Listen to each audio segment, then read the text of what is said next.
Hey everyone, and welcome to today's Explainer. I am absolutely thrilled you're tuning in because we are about to set the stage for a seriously intense journey. Today, we're decoding the psychology of extreme human endurance. We're going to look at exactly how the human mind can be completely re-engineered from being a massive liability into an unstoppable machine. So if you're a focused learner looking to really understand the absolute outer limits of human potential, and more importantly, how to actually push past them, well, you are exactly in the right place. Let's get into it. Okay, let's just rip the Band-Aid off and confront a pretty profound reality right out of the gate. Think about our modern world for a second. We are constantly surrounded by noise, right? Phones ringing, computer screens, endless social feeds. But imagine stripping all of that away. Suddenly, you are completely alone with your thoughts. And when you're going through the hardest times in your life, whether that's dealing with depression, a massive loss, or just extreme physical pain, you can't just pull out your phone and Google a quick fix. 24 hours a day, you are trapped in a constant dialogue with your own mind.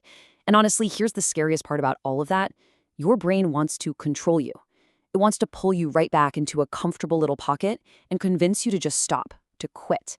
All right, kicking things off with Section 1, the ultimate weapon, and how we actually go about taking control of the mind.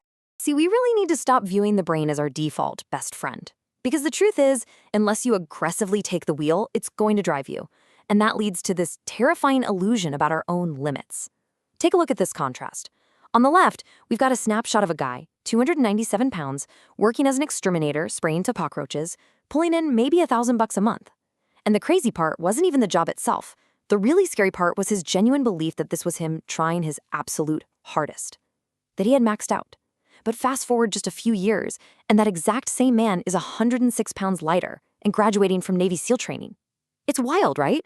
We often have absolutely zero clue what is actually inside of us until we force ourselves to push past what we falsely accept as our maximum effort. But how do you do that? Overcoming that default programming takes this relentless, rhythmic repetition to force the brain to finally adapt. Just imagine trying to pass a brutal military entrance exam, but you have a learning hurdle where you literally cannot remember the paragraphs you just read. Immediately, the mind starts screaming at you to quit. The only way to break that default setting is pure repetition. You read it, you don't get it, you write it out again and again. You give yourself absolutely no way out of the room. And eventually, your mind realizes, okay, wait, there is no emergency exit here. And it basically says, all right, I guess we're going to figure this out. That right there is how you force your brain to literally upgrade its own hardware. Moving right along to Section 2, creating the new normal. Let's talk about reprogramming your baseline. $7. That number represents the monthly rent of a childhood apartment described in our source material. And here's the thing, when you grow up in a brutal, totally stripped down environment like that, and you literally don't know any different, you just accept it, you survive it.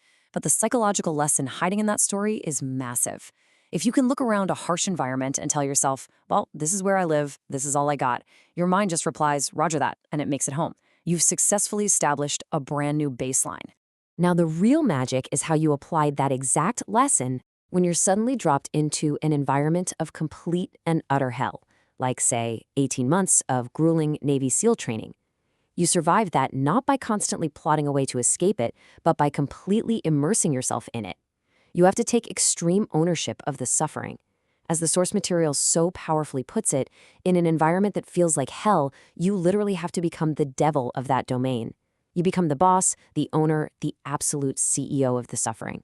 Because think about it, if you keep telling yourself the pain is only temporary, your mind is going to constantly scan the room looking for the exit sign. But if you fully accept that suffering is just your new normal, if you literally put it on every single day like a work suit, your brain fundamentally shifts. It upgrades its own toughness simply because you have completely deleted the option of leaving. Which brings us to Section 3, the power in brokenness, and how to start weaponizing your disadvantages. If we look at the biology of how the mind actually works, we uncover this incredible truth. We all have a sympathetic nervous system, right? It's responsible for our fight or flight response.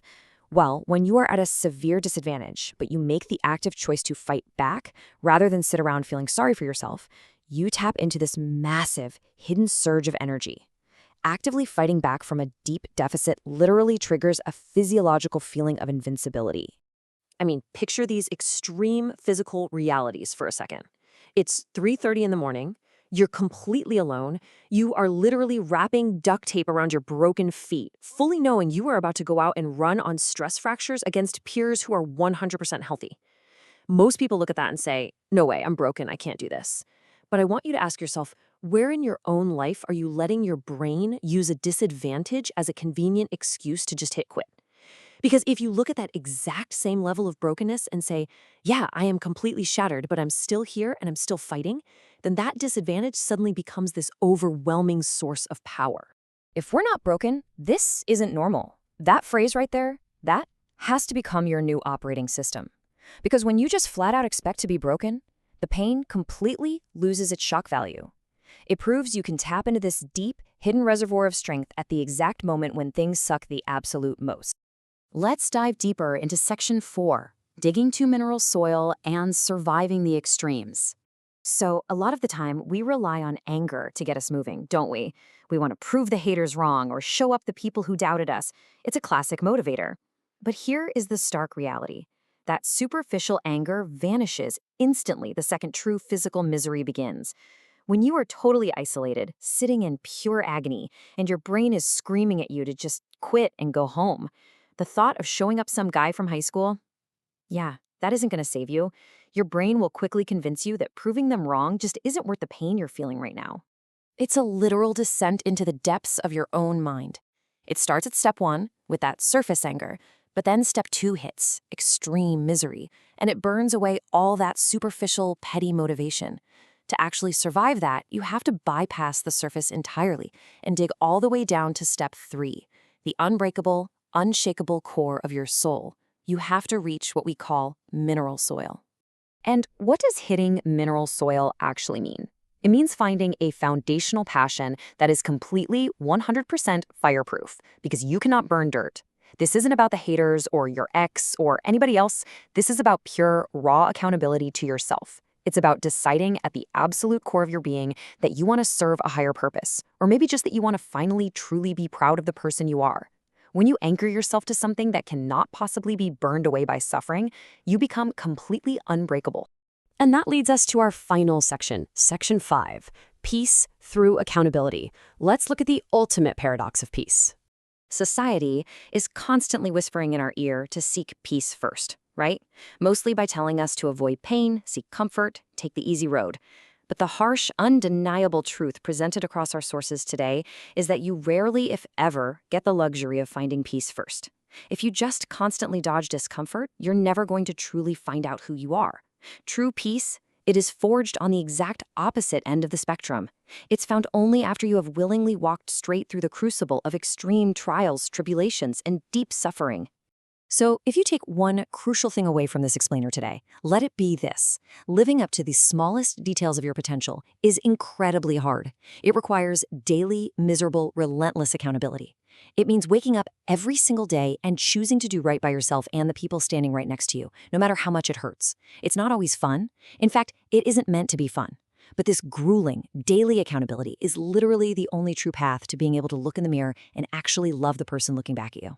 And with that, I want to leave you with one final provocative question to really chew on today. What is your mineral soil? Seriously, before your mind inevitably tries to convince you to tap out and quit the next time life gets incredibly hard, you need to know exactly what sits at the unbreakable core of your soul. Figure it out, dig down to it, and let it fuel you through everything.